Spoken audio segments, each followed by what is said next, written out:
I keep adding this hashtag peace in many of my social media postings. I started this maybe a year or so ago, or maybe longer.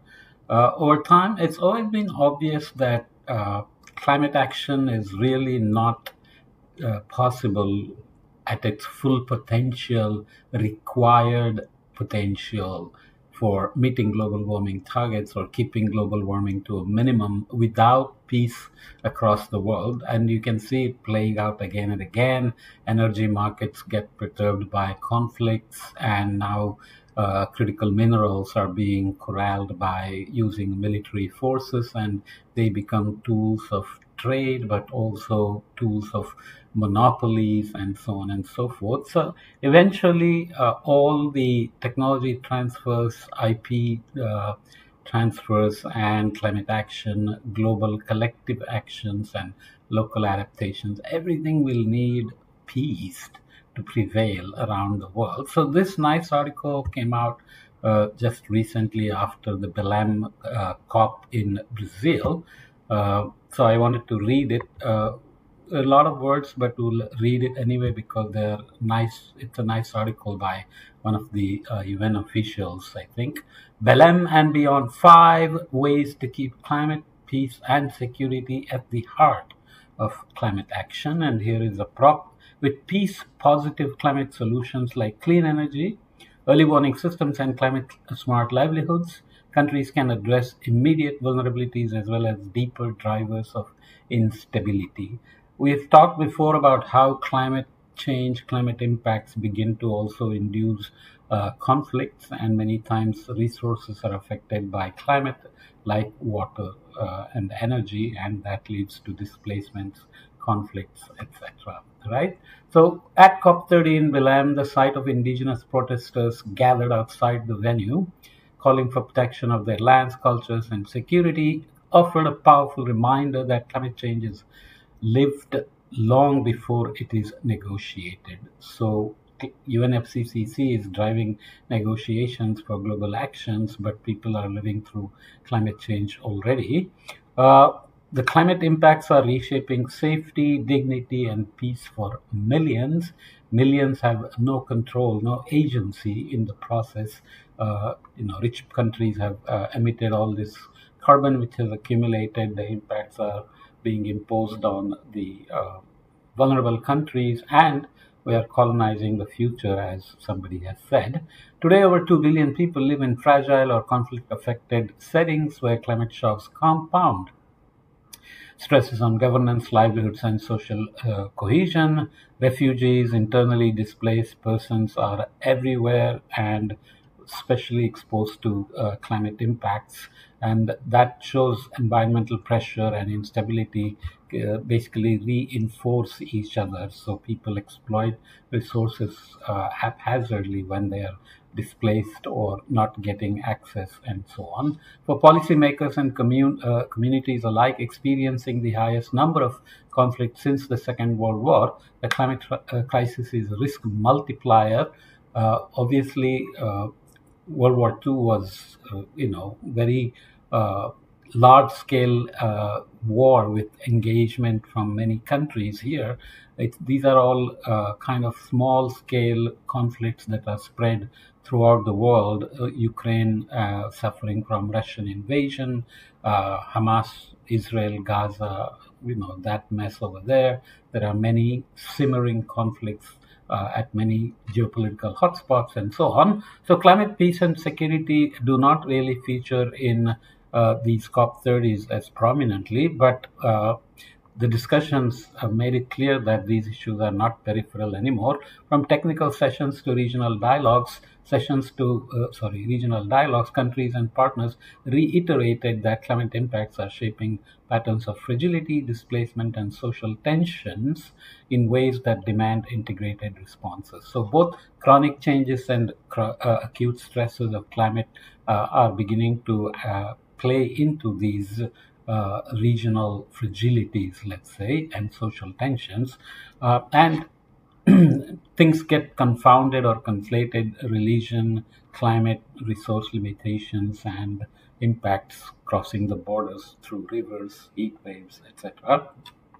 you deforest in one place, you're going to affect the next region and so on. So Global Environment Facility data highlights the scale of this challenge. Over 88% of GEF projects have been implemented in fragile situations.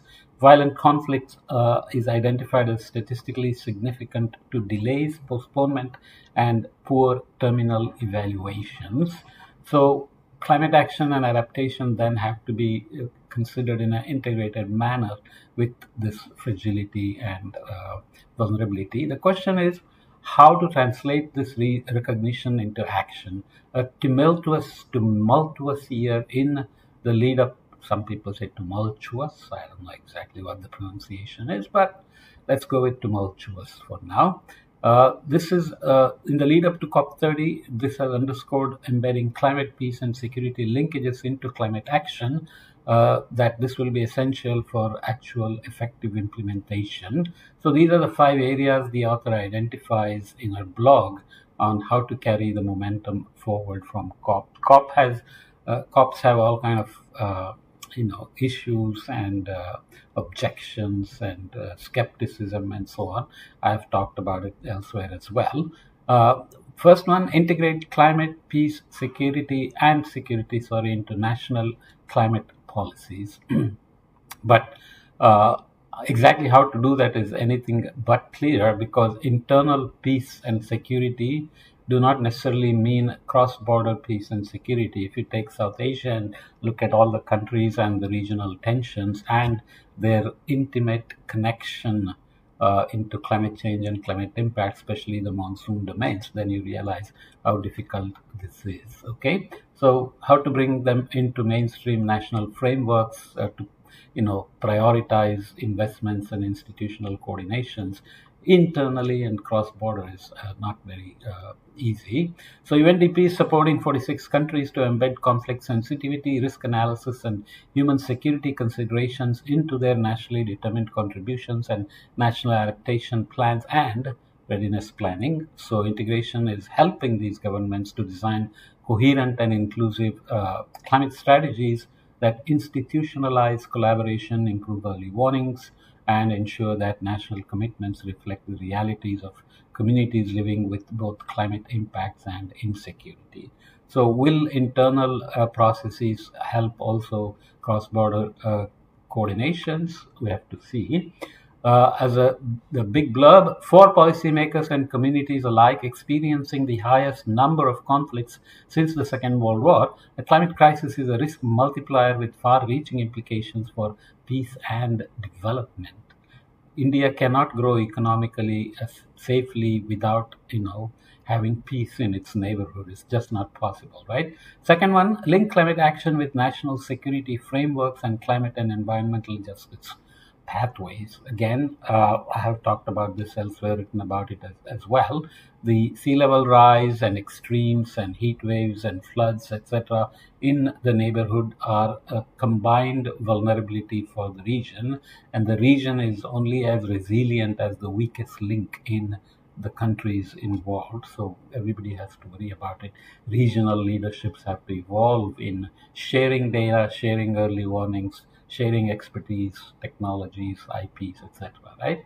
So climate impacts are increasingly shaping national risk environments and ensuring that systems monitoring droughts, floods, or resource pressures help anticipate displacement and rising tensions. If Myanmar suffers and Rohingyas start to be pushed out into neighboring countries which cannot handle sudden arrival of displaced people, then a lot of tensions and ad hoc actions, good and bad, happen.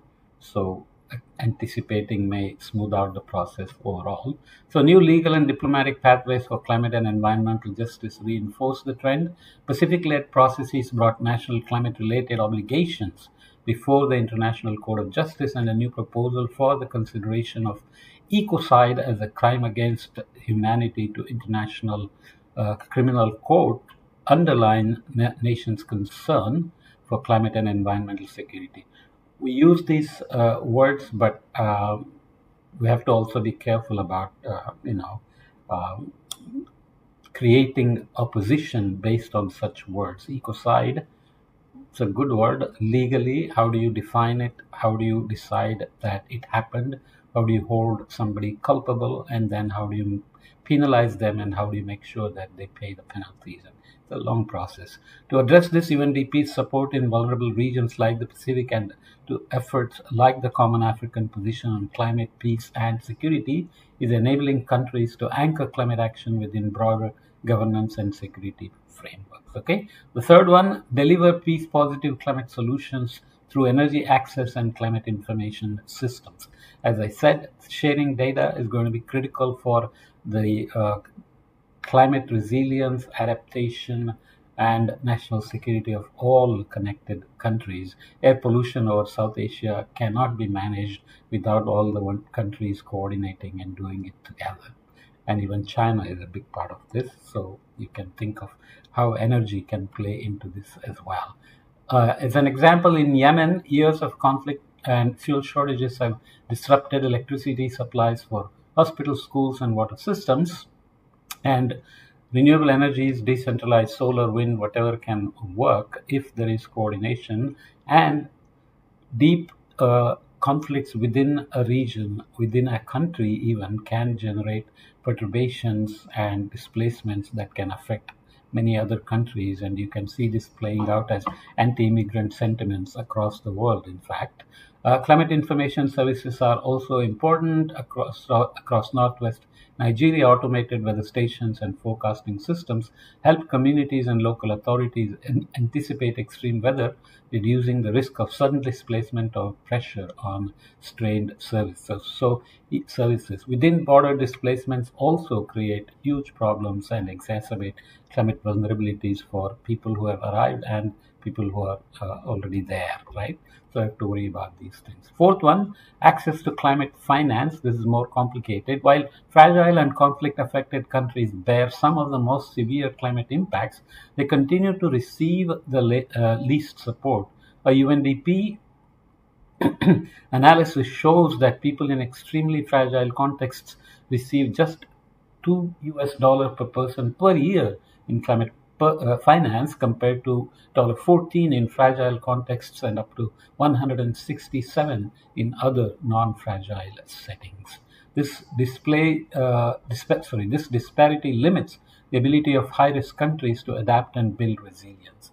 If countries are going only from dealing crisis after crisis and do not have the resources to plan for adaptation and resilience, then nobody is going to be resilient across the globe, right? So COP30 raised some flags on this, and UN Climate Security Mechanism and Baku Hub on Climate Action for Peace build on successive efforts of COP presidencies and will be key to expand access to finance for countries facing fragility.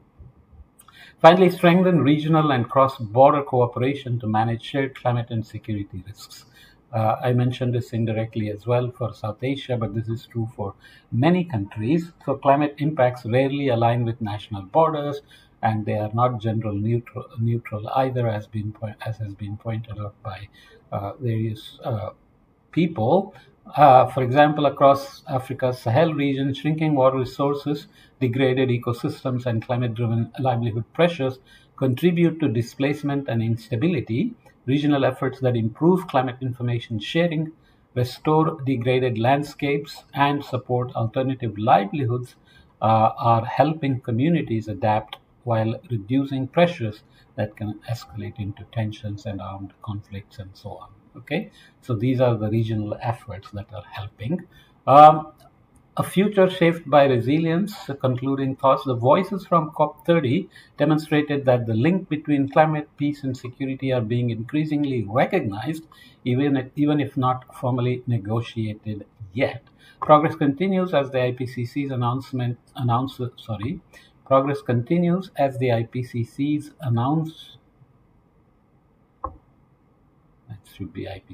Progress continues as the IPCC announces for the first time a dedicated thematic chapter addressing fragility in its 7th assessment report. We have vulnerability and exposure, hazard, risk, and now fragility is being defined in some way. We will see what the formal definition will be. While hope for peace continues too, evidence shows that environmental impacts of war as long-lasting and impacts of war as long lasting and, if unaddressed, can impede climate action. Bringing defense sectors to net zero itself is a big issue that's discussed. Often they have emissions that are hard to track, there's no transparency, and land use by defense forces can be tremendous, including coastal regions, ports, and so on. So, keeping peace and security at the heart of climate strategies through stronger policies, better finance, integrated solutions, and regional cooperation can turn global ambition into meaningful progress on the ground. Sustaining this momentum will be essential to ensuring that climate action contributes not only to a cleaner planet but to a more peaceful and secure future for all. Will this happen? How will it happen? What shape it will take? You can see the difficulties playing out in bringing peace to uh, the Middle East region, Palestine, Israel, and Syria. Everybody is involved there, Ukraine, Russia, and you have, of course, many simmering issues across many borders as well. Okay, so this is an important topic, and the article is of one person's opinion but makes good points. So I wanted to include it because it's directly related to climate action as well. Okay, let's leave it here.